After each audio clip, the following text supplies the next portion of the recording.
കഴിഞ്ഞ ജനുവരി മുതൽ റിസൈൻ ചെയ്ത് ഫുൾ ടൈം മോഡിക്കെയറാണ് ചെയ്തുകൊണ്ടിരിക്കുന്നത്. ഒരു 5 വർഷത്തോളമായി ഞാൻ ഈ മോഡിക്കെയർ ചെയ്യാൻ തുടങ്ങിയിട്ട്.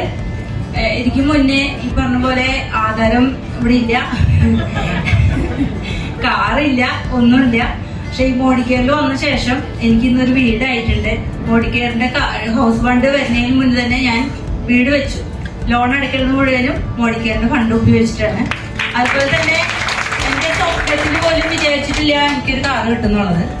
ഒരു 10 ലക്ഷത്തിന്റെ ടാറ്റ പഞ്ച് എന്ന കാറ് എടുത്തിട്ട് ഇപ്പൊ 4 വർഷമാവണം. അത്രയും മനോഹരമായ ഒരു ബിസിനസ്. കാരണം ഞാൻ ഈ ഒരു ബിസിനസ്സിലേക്ക് വന്നത് തന്നെ ഒരു അമല ജ്യൂസിന്റെ കിട്ടിയിട്ടാണ്. ഞാൻ നേഴ്സിംഗ് ഫീൽഡ് ആയതുകൊണ്ട് തന്നെ നമുക്ക് അമല ജ്യൂസ് പരിചയപ്പെടുത്തത് ആദ്യം തന്നെ ഡോക്ടറെ അടുത്ത് പോയിട്ടാണ് ഞാൻ ചോദിച്ചത്, സാറേ ഇത് എന്താണ്, ഇത് ഉപയോഗിക്കുന്നതുകൊണ്ട് കുഴപ്പമുണ്ടോ? സാറ് ഇതിന്റെ ഇൻഗ്രീഡിയൻസ് ഒക്കെ വായിച്ചു നോക്കിയിട്ട് സാറ് പറയാം, സിസ്റ്റർ എനിക്കിതൊരു 9 കുപ്പി വേണം. അപ്പൊ ഞാൻ വിചാരിച്ചില്ല, എന്റെ പൊന്നെ ഞാനേ ഉപയോഗിച്ചിട്ടില്ല. നമ്മുടെ ലീഡേഴ്സ് എന്താ പറയണേ, നിങ്ങൾ ഉപയോഗിച്ചിട്ട് മറ്റുള്ളവർക്ക് ഉപയോഗിക്കാൻ കൊടുക്കുന്ന പറഞ്ഞത്. പക്ഷെ ഞാൻ ഇത് സാറിന്റെ അടുത്ത് ഇതിന്റെ ഇൻഗ്രീഡിയൻസ് ഇത് എന്താണ് സംഭവം എന്ന് അറിയാൻ വേണ്ടി ചോദിച്ചു കഴിഞ്ഞപ്പോഴാണ് സാറ് പറഞ്ഞത് എനിക്കിതൊരു 9 കുപ്പി വേണം.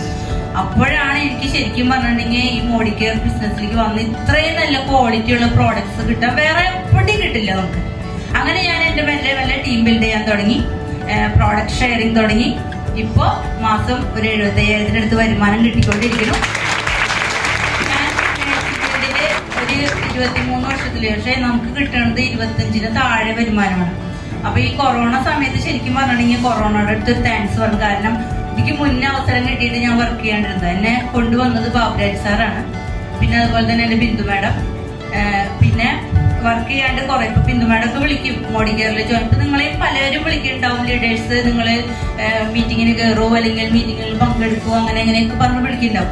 ഞാൻ എന്താ ചെയ്തെന്ന് വെച്ചിട്ടുണ്ടെങ്കിൽ ബിന്ദു മാഡം വിളിക്കുമ്പോൾ മിക്കവാറും ഫോൺ സൈലന്റ് ആക്കി വെക്കും, സ്വിച്ച് ഓഫ് ആക്കി വെക്കും. കാരണം എന്താ അറിയാം, എനിക്ക് ഹോസ്പിറ്റലിന് ഡ്യൂട്ടി കഴിഞ്ഞ് വന്നു കഴിഞ്ഞാൽ സീരിയല് ഭയങ്കര ഇഷ്ടമായിരുന്നു. സീരിയല് അപ്പൊ സീരിയലില് അവര് കരയണേനെ അക്രമമായിട്ട് ഞാൻ കരഞ്ഞോണ്ടിരിക്കും. അപ്പൊ അങ്ങനെയായിരുന്നു. എന്നിട്ട് അപ്പൊ അങ്ങനെ ഇരുന്ന ലെവലില് നമ്മൾ സീരിയലിൽ അത്ര അഡിക്റ്റ് ആയിട്ടിരിക്കുന്ന സമയത്ത് ബിന്ദുമാടൊക്കെ വിളിച്ചിട്ട് കയറാൻ പറഞ്ഞാൽ കയറില്ല. പക്ഷെ ഞാനപ്പൊ എന്താന്ന് വെച്ചിട്ടുണ്ടെങ്കിൽ ഒരു ദിവസം കയറി, എന്തെങ്കിലും ആവട്ടെ എന്ന് പറഞ്ഞിട്ട് കയറി. അപ്പൊ ഡേവിഡ് സാറിന്റെ ക്ലാസ് ആയിരുന്നു, സൂപ്പർ ക്ലാസ് ആയിരുന്നു. അതിനകത്ത് കുറെ അച്ചീവേഴ്സ്, ഇവരൊക്കെ കാർ മേടിച്ചതിന്റെ ഫോട്ടോസ് ഒക്കെ കണ്ടു.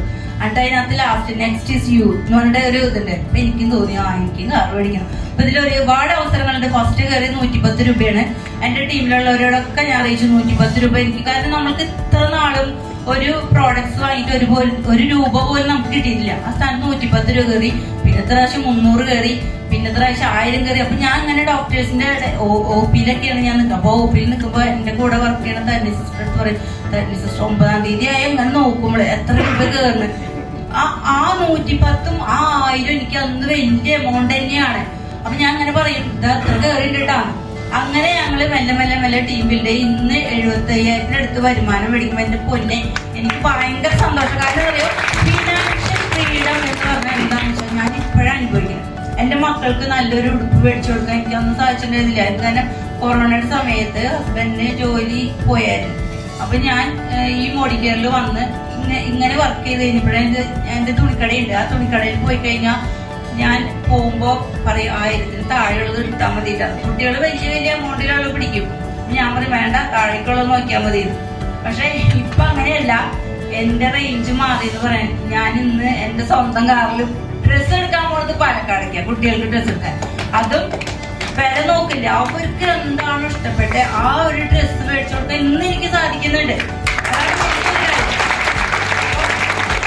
നമുക്ക് എല്ലാവർക്കും സാധിക്കും. കാരണം നമ്മള് ഇപ്പൊ എന്നെ ആദ്യം പറഞ്ഞത് ഭ്രാന്താണെന്ന് കേട്ടോ.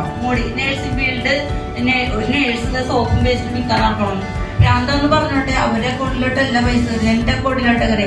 ഞാനാ കാർ എടുത്ത്, ഞാനാ വീട് കെട്ടിയത്, എന്റെ അക്കൗണ്ടിലേക്ക് 70,000 വന്നത്. എന്റെ ഫാമിലിയാണ് നല്ല രീതിയിൽ പോകുന്നത്. ആരും എന്തോ പറഞ്ഞോട്ടെ, നമുക്ക് ഒരു പ്രശ്നവുമില്ല. അപ്പൊ നിങ്ങൾക്ക് എല്ലാവർക്കും വിജയിക്കാൻ പറ്റും.